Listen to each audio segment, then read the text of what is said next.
En libertad el carcelero de las FARC, Elí Mejía, alias Martín Sombra. Revuelo por decomiso de dólares que transportaban desmovilizados de las FARC. Procurador le dice a las FARC que si no entregan todos los bienes pedirá extinción de dominio.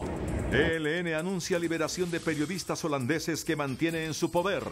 A juicio los exsecretario de Palacio Edmundo del Castillo y César Mauricio Velázquez. Tribunal de Cundinamarca da luz verde a traspaso de Café Salud. Imponen millonaria multa a las plataformas Easy Taxi y Smart Taxi. El delantero del Milán, Carlos Bacca, asegura que su futuro es incierto. El británico Chris Froome asegura que Nairo es su favorito para ganar el Tour de Francia.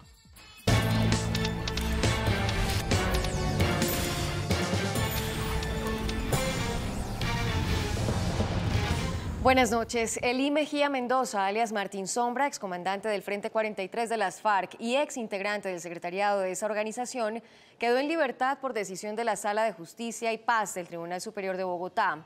Sombra, considerado como el carcelero de las FARC, tuvo bajo su custodia en la época de su secuestro a la excandidata Ingrid Betancourt y al hoy general en retiro Luis Mendieta. Para el Tribunal de Bogotá, el ex jefe de seguridad de Manuel Marulanda Vélez cumple con los requisitos para obtener los beneficios de la Ley 1820 de 2016 y así lograr su libertad condicionada al cumplir más de 5 años en prisión. En ese orden, los requisitos a verificar para la concesión de la libertad condicionada se pueden condensar de la siguiente manera. Primero, que sean o hayan sido miembros de las FARC-EP. La Sala encuentra acreditada con suficiencia la militancia de los postulados a las FARC-EP, pues fueron certificados por el Comité de Dejación de Armas CODA. Martín Sombra tiene 6 condenas en su contra por delitos como desaparición, desplazamiento forzado, homicidio y secuestro, entre otros cargos, con penas superiores a los 20 años de prisión. Sin embargo, al acogerse a la JEP, dichas condenas se suspenden bajo la condición de que el guerrillero cumpla con los requisitos de la justicia alternativa. Los hechos objeto de conexidad y posterior libertad condicionada hayan sido en relación directa con el conflicto armado y su pertenencia de los postulados a las FARC, lo cual también quedó acreditado.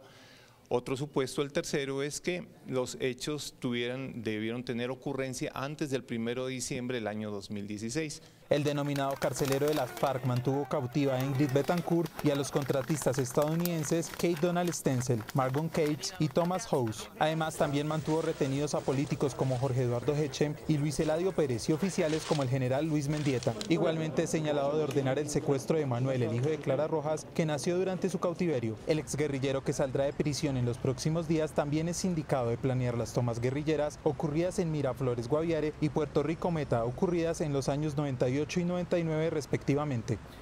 Y ha causado gran revuelo el decomiso por parte de las autoridades de un paquete con dólares y dinero en efectivo que transportaba un grupo de guerrilleros que son desmovilizados de las FARC que viajaban para participar de las fiestas en el departamento de Huila.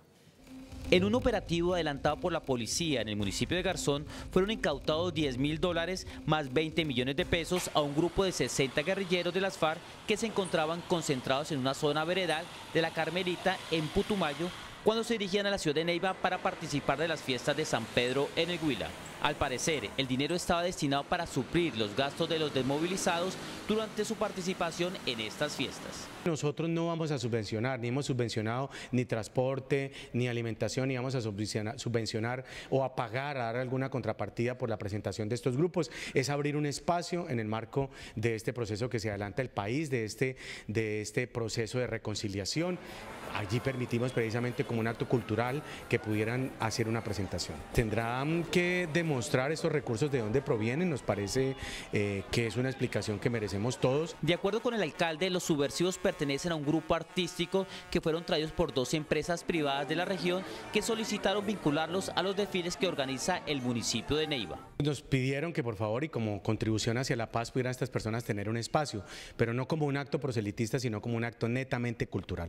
Aquí no tiene que haber por qué propaganda, aquí no tiene que ver actividad proselitista, tiene que ver simplemente en tarima unos artistas, unas personas, unos jóvenes que son los que han llegado acá, con unos profesores de danzas que tendrán que hacer una presentación en medio de tantas otras comparsas, en medio de tantos otros grupos artísticos. Para el asesor de la Oficina de Paz de Neiva, este grupo de artistas de las FARC pueden participar en los eventos de San Pedro si cumple con una serie de requisitos que incluye el permiso para la salida de las zonas veredales en las que se encontraban y el certificado de la dejación de las armas. El procurador general Fernando Carrillo advirtió que le pedirá a la Fiscalía que inicie los procesos de extinción de dominio a los bienes de las FARC en caso de que la guerrilla no reporte dichos activos ante las autoridades. Carrillo aseguró que la entidad acompañará el proceso de entrega de bienes de las FARC para establecer si la guerrilla cumple con lo acordado. Que queden notificados todos.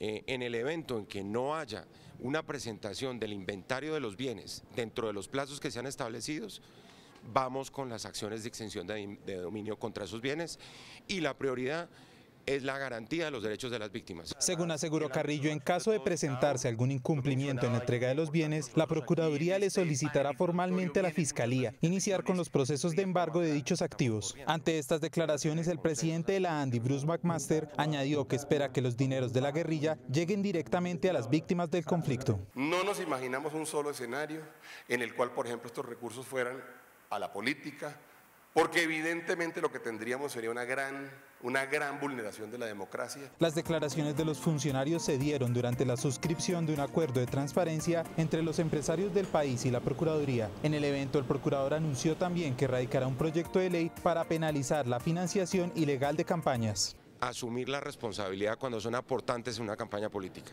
Eso hasta el momento no existe en Colombia y tienen que asumir esa responsabilidad. Y digo una responsabilidad que supone que si uno es aportante de una campaña sabe las consecuencias y los deberes que tiene como aportante de una campaña electoral. El anuncio del procurador fue celebrado por el contralor Edgardo Maya. Y en el tema electoral es la primera ruptura. No hay mentira más grande en Colombia que la rendición de cuentas que pasa al Consejo Nacional Electoral los candidatos a las corporaciones públicas. La Corte Constitucional le solicitó al Alto Comisionado para la Paz, Sergio Jaramillo, informar cuántos son los menores que están en las filas de las FARC y cómo está avanzando el proceso de desvinculación de ese grupo armado. Al asumir la revisión del decreto 891 de 2017, la Corte Constitucional solicitó al gobierno informar a ese alto tribunal en qué se encuentra actualmente el proceso de restitución de derechos de los niños y niñas desvinculados de las FARC como parte del acuerdo de paz suscrito entre el gobierno y ese grupo guerrillero. Indicó el magistrado ponente Iván Escrucería que es importante que se describa cómo está diseñado el programa Camino Diferencial de Vida, una estrategia integral para la atención y consolidación de los proyectos de vida de los niños. Para ello elaboró una serie de interrogantes con el fin de poder conocer cuál es el tiempo que se tiene estimado para la desvinculación de los menores de edad que salen de las FARC, si se cuenta con el presupuesto y la infraestructura para atender a todos estos niños desvinculados del conflicto armado y cuántos son los niños, niñas y adolescentes que se estiman van a ser desmovilizados. La Corte Constitucional le dio un plazo máximo de 3 días al Gobierno Nacional para que responda a los interrogantes. De otra parte, se conoció que la Corte Constitucional convocó una audiencia pública para poder debatir si se debe aprobar o no la Ley de Jurisdicción Especial de Paz. El ELN anunció en su cuenta de Twitter que liberará en las próximas horas a los 2 periodistas neerlandeses que tiene en su poder y que fueron retenidos en zona del Catatumbo, en norte de Santander. Mediante un mensaje en su cuenta de Twitter, el Frente Nororiental de Guerra del ELN hizo saber que los 2 periodistas holandeses se encuentran en buen estado de salud y serán liberados con un comunicado. Entre tanto, 2 periodistas también holandeses llegaron a Cúcuta buscando estar cerca del sitio donde hace 6 días tienen secuestrados a sus 2 colegas y paisanos, pero se encontraron con la noticia que es imposible ir a la zona por seguridad. Todo el contacto que tenemos va directo por el Ministerio de Asuntos Exteriores y ellos dicen que en el interés de los secuestrados no quieren hablar. O sea, no hay ni una información oficial desde Holanda, nada. Y estoy notando que aquí también la misma cosa. Los periodistas de Cúcuta exigieron hoy, mediante un plantón, la libertad de los 2 comunicadores europeos, con arengas alusivas a la libertad de expresión. Este plantón debiera representar la expresión de los periodistas en defensa de la libertad para el ejercicio de del periodismo. Según los veedores de derechos humanos, las exigencias del ELN en cuanto al despeje de la zona por parte del ejército y la policía están dadas. Solo resta la liberación de los 2 periodistas holandeses. El exsecretario jurídico de Presidencia Edmundo del Castillo y el exjefe de comunicaciones de Palacio César Mauricio Velázquez irán a juicio por el caso de las interceptaciones telefónicas ilegales a los magistrados de la Corte Suprema. La Fiscalía acusó formalmente al exsecretario jurídico de Presidencia, Edmundo del Castillo, y al exjefe de prensa de Palacio, César Mauricio Velázquez, por el delito de concierto para delinquir, quien no se presentó a los juzgados de Palo Quemado porque está fuera del país. Según el ente acusador, los 2 funcionarios realizaron actuaciones ilícitas de inteligencia a través del extinto DAS con el fin de desprestigiar a los magistrados de la Corte Suprema de Justicia. A través de la utilización de las funciones públicas de los servidores del Departamento Administrativo de Seguridad, así como la utilización de los recursos logísticos operativos de estas instituciones para realizar actuaciones ilícitas e ilegales de inteligencia. Por otro lado, la fiscal del caso pidió la preclusión de los delitos de peculado por apropiación y uso ilícito de información reservada, por lo que solo fueron acusados por concierto para delinquir. Según argumentó la Fiscalía, los magistrados víctimas de estas chuzadas llevaban las investigaciones de la parapolítica, de las cuales se derivó la condena del expresidente del Congreso, Mario Uribe Escobar, primo del expresidente Uribe. Hay que recordar que por este caso de chuzadas ya fueron condenados el exsecretario general de Presidencia, Bernardo Moreno, y la exdirectora del DAS, María del Pilar Hurtado. Desde la ciudad de Cannes, en Francia, donde intervino en una sesión del Festival Internacional de la Creatividad, el presidente Juan Manuel Santos aseguró que la campaña contra los acuerdos de paz en Colombia estuvo llena de mentiras, miedo e historias ficticias. Informe de la enviada especial a Francia, Francis Sepúlveda. El presidente Juan Manuel Santos, quien participó en el Festival Internacional de Publicidad en la ciudad de Cannes, defendió una vez más lo pactado entre el gobierno y las FARC y reiteró también que a través de mentiras los que no están de acuerdo con el proceso de paz se han encargado de engañar a los colombianos. Incluso dijo que habían utilizado estrategias maquiavélicas. La defensa del proceso de paz lo hace el jefe de Estado cuando el expresidente Álvaro Uribe en España sigue reiterando sus críticas al acuerdo entre el gobierno y las FARC. La campaña contra el proceso de paz estuvo plagada de mentiras y de mensajes distorsionados y de temor. El temor, creo yo, fue el impulsor, el factor número 1 que llevó a la gente a decirle no a la paz. Se trató de una acumulación de una serie de, diría yo, estrategias maquiavélicas que tuvieron un efecto adverso en ese resultado. El presidente Santos reiteró que algo en común que tiene con su homólogo Emmanuel Macron es que no les gustan los populismos y extremismos. Lo más importante, creo yo, en cuanto a lo que tenemos en común, es que no nos gustan los extremos, ni de izquierda ni de derecha. No nos gusta el populismo. Somos del centro extremo, pragmáticos, y yo creo que este es el camino. Así que tuvimos buena química, como se dice. El populismo surge cuando la gente se siente frustrada, cuando sus expectativas no se cumplen y seguimos teniendo demasiadas diferencias en el mundo y problemas sociales. En reunión con el primer ministro francés, el presidente Santos habló del fin de las FARC como grupo ilegal, al culminar la próxima semana el proceso de desarme, donde habrá un acto simbólico el martes 27 de junio. En este momento está en proceso la última entrega de las armas por parte de las FARC. O sea que cuando este proceso termine esta semana, las FARC dejan de existir como grupo armado. Esto es algo histórico, esto es algo que va a cambiar a Colombia para bien en muchos sentidos. Francia se ha comprometido, de acuerdo con el jefe de Estado, a apoyar proyectos para el desarrollo rural en el posconflicto y para el ingreso de Colombia a la OCDE. Desde el Festival Internacional de Publicidad en la ciudad de Cannes, Franci Milena Sepúlveda, CMI La Noticia. El Tribunal Administrativo de Cundinamarca levantó la medida cautelar que impedía el traspaso a manos privadas de la EPS Café Salud.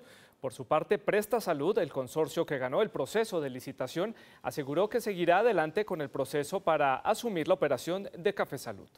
Luego de que el Tribunal de Cundinamarca diera vía libre a la enajenación de los activos de Café Salud, el senador Jorge Robledo, quien había presentado la acción popular, rechazó esta decisión y aseguró que se recurrirá a la apelación. Las advertencias de la Procuraduría no ha sido disipada ninguna.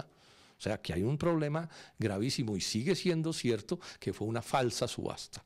Una falsa subasta porque realmente hubo uno solo que ofreció por el conjunto de los bienes en venta y todo eso no se ha aclarado y a nuestro juicio es irregular e ilegal. Por su parte, el vocero oficial de Prestasalud celebró la noticia y aseguró que se continuará con el proceso que el pasado 9 de junio se había frenado. Prestasalud recibe con el respeto debido de las decisiones judiciales esta decisión y continuaremos con el proceso como se venía adelantando, en virtud de que fuimos adjudicados después de presentar una propuesta comercial que fue aceptada y adjudicada. Recordemos que el valor ofertado por Prestasalud fue de 1.450.000 millones de pesos, es decir, casi el doble del precio establecido en el proceso de venta. La Superintendencia de Transporte impuso multas individuales de 516 millones de pesos a las plataformas Easy Taxi y Smart Taxi por violar las normas de transporte. La multa Easy Taxi y Smart Taxi asciende a 1.032 millones de pesos, ya que a través de sus plataformas tecnológicas permiten que vehículos de transporte especial presten el servicio de transporte individual de pasajeros. La Supertransporte está obligada a hacer cumplir las normas de transporte y eso es lo que tiene que acoger la ciudadanía y las empresas prestadoras del servicio. La superintendencia indicó que estos fallos en primera instancia determinaron que dichas empresas cuentan con vehículos y conductores registrados en sus respectivas plataformas, lo que permite concluir que prestan sus servicios de forma continua. Recientemente, la Superintendencia de Transporte multó a Uber y a Cabify por facilitar la prestación de un servicio no autorizado en Colombia. Y la Policía Antinarcóticos incautó un importante cargamento de pastillas de éxtasis en el Aeropuerto Internacional El Dorado en Bogotá. La tendencia del ingreso de este tipo de drogas sintéticas al país va en aumento. Dentro de latas de cerveza alemana estaban escondidas las 10.000 pastillas de éxtasis que provenían de Bélgica y que, según investigadores, iban a surtir las zonas de mayor afluencia en la zona norte de Bogotá. El cargamento tendría un valor cercano a los 500 millones de pesos, pues una sola pastilla oscila entre los 45.000 y los 100.000 pesos. Buena parte de estos jóvenes son, desde luego, universitarios, estudiantes de colegio, etcétera, etcétera, que, reitero, por el proceso de vacaciones tienen algún espacio adicional que normalmente no se tiene en los periodos académicos. CMI conoció que el ingreso de drogas sintéticas al país va en aumento. En el periodo de enero a mayo de 2016 se incautaron cerca de 20.700 pastillas y en lo que va corrido del 2017 van 28.500 pastillas incautadas, que suman cerca de 1.800 millones de pesos. A pesar de las miles de drogas sintéticas incautadas al año en el país, en todo el 2016 solo se logró la captura de 3 personas y otras 3 en lo que va corrido de este año. Según un informe de la institución, las ciudades más afectadas por esta problemática son Cartagena, Barranquilla, el eje cafetero, Bogotá y Medellín, en donde hay mayor cantidad de turismo. Asimismo, los países de donde provienen este tipo de sustancias químicas son Chile, Estados Unidos, República Dominicana, Panamá, México, España, Bélgica y Francia, ya que Colombia no es productora de este tipo de drogas. Normalmente esto se mantiene en un estado casi de statu quo, parece igual. No así, por supuesto, sucede con el tráfico de drogas de origen natural. Por otra parte, de los 64 casos de drogas sintéticas que se reportan este año, el 92%, que son cerca de 59 casos, han entrado al país ocultos en correos humanos, conocidos como mulas. En Buenaventura es esperado a esta hora Otilio Ruiz Cuero, un ciudadano colombiano quien fue deportado desde la China, país donde purgaba una pena de 15 años de prisión por el delito de narcotráfico. Una mezcla entre ansiedad y alegría es la que embarca la familia Ruiz Cuero en un humilde sector de Buenaventura, tras recibir la noticia que su ser querido, quien estaba sentenciado a 15 años en una cárcel de la República Popular China por el delito de narcotráfico, en las próximas horas llegará a Colombia para seguir pagando su pena. Otilio Ruiz Cuero fue condenado el 15 de abril de 2013, cuando tenía 63 años de edad, a pagar la pena aplicada por las autoridades chinas para un delito tipificado como grave. Fue una noticia muy grande y nos llena de gozo y primeramente le damos las gracias a Dios porque nos ha dado la oportunidad de tenerlo de nuevo, de estar con él de nuevo en la casa. Hoy Otilio cuenta 68 años de edad y por sus condiciones de salud, los ministerios colombianos de Relaciones Exteriores y el de Justicia y el INPED iniciaron su proceso de repatriación para terminar de pagar su condena en una cárcel nacional. Él va a llegar en la cárcel del INPED de Bogotá. Total alegría y satisfacción se vive en la comuna 10 de Buenaventura, en el sector del barrio 6 de enero, donde residen algunos familiares del señor Otilio Ruiz Cuero, el hombre que será repatriado desde la República de China hasta el país de Colombia. Desde Buenaventura, Luz Nelly Riascos, CMI, La Noticia. Nos vamos, gracias por su compañía. A las 9:30, más CMI. A las 8:30, la información del mundo. Los esperamos. Feliz noche.